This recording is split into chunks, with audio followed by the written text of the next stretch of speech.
Magandang hapon po sa bawat isa. Today is July 26, 2024. At muli tayo ay magkakaroon ng meditation coming from the Word of God. So kung buksan po natin ang ating Bible at ang text natin babasahin ay matatagpuan natin sa John chapter 10 verse 28. Ganito ang sinasaad ng salita ng ating Panginoon. And I give unto them eternal life, and they shall never perish, neither shall any man pluck them out of my hand. So sa mga nakalipas na araw, tayo po ay dumanas muli ng calamity sa ating bansa. Parang bumalik ang undoy at sa dalayan ko na tayo sana ay sa maayos na kalalagayan at malayo sa anumang kapamakan. Ngayon, ang ating pag-uusapan ay tungkol sa verse na ating binuksan ay makikita natin yung isang salita doon at ang sinasabi ay ang word na eternal life. At ang sabi doon, and I give unto them eternal life, and they shall never perish, neither shall any man pluck them out of my Father's hand. So pag sinabi nating eternal life, ay ito yung word na walang hanggan, no? Buhay na walang hanggan. At ang eternal things ay belongs to the Lord, no? Dahil siya ay nabubuhay dun sa eternity o sa walang hanggan.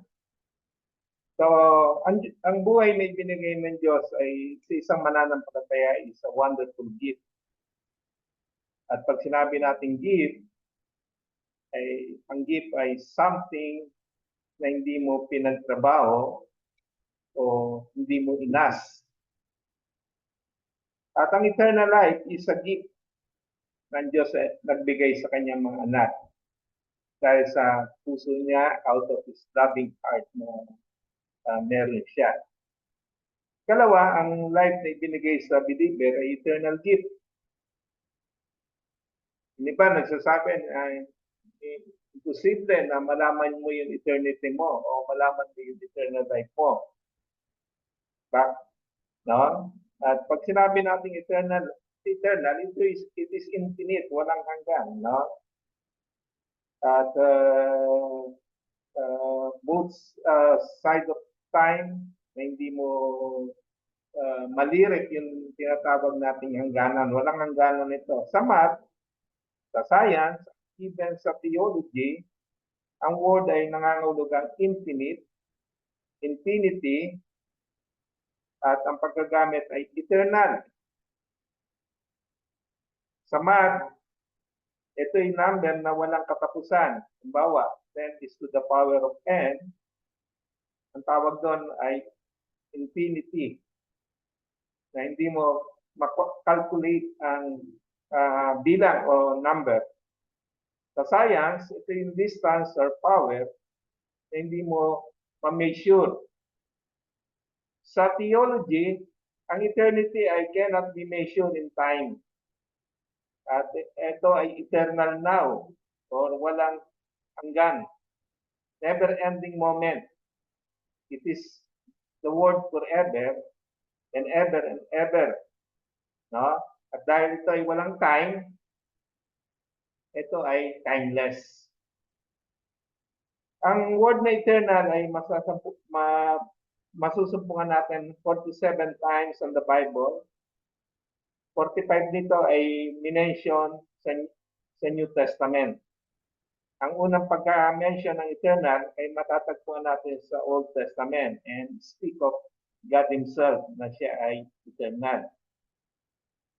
Ang last mention ng word na eternal ay makikita natin sa New Testament. At sinasabi dito yung eternal life ng isang mananampalataya. Sa Jude 21, sabi doon, keep yourself in the love of God, looking for the mercy of our Lord Jesus Christ unto eternal life.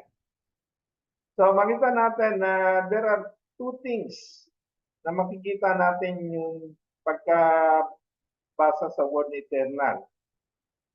Eternal life sa isang believer at eternal damnation sa unbeliever.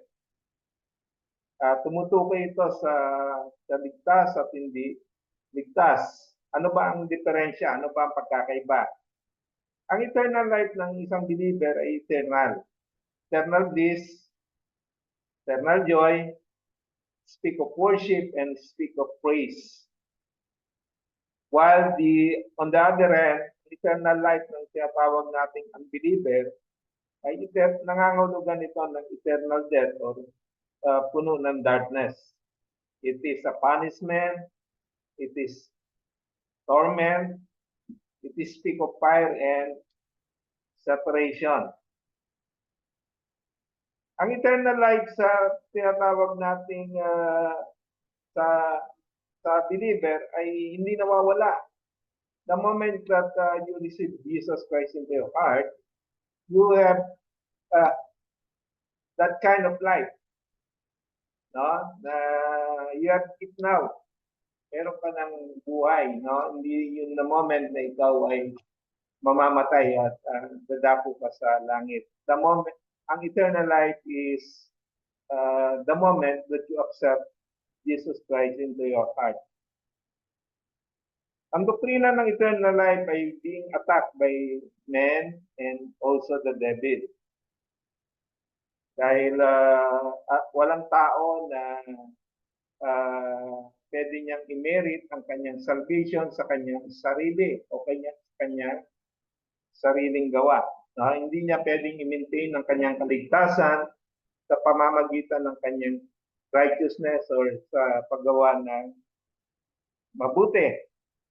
No?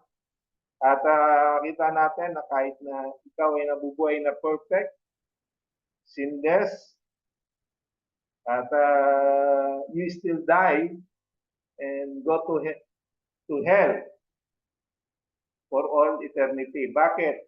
Dahil hindi ka dumaan sa ating Panginoon through the Lord Jesus Christ. Dahil ang Panginoon sa Kristo lang ang tanging paraan para ang isang tao ay maligtas. There's no other way.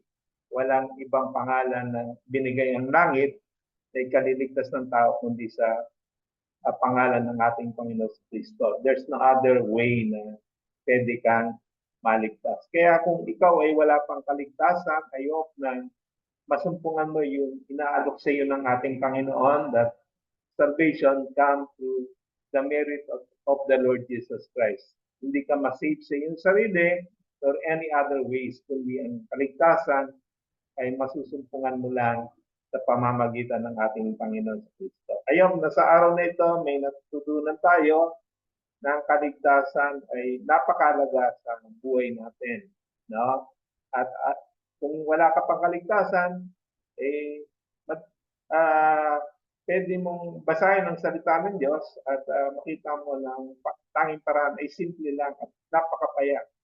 Ikaw ay magtiwala, ikaw ay magsisi, at tanggapin mo si Jesus na iyong sariling Panginoon tagapagligtas. Sanang ang mensahe ko ay makatulong sana sa bawat isa sa atin na naghahanap ng pag-asa na nagmumula sa ating Panginoon Diyos. Thank you very much and good afternoon sa bawat isa.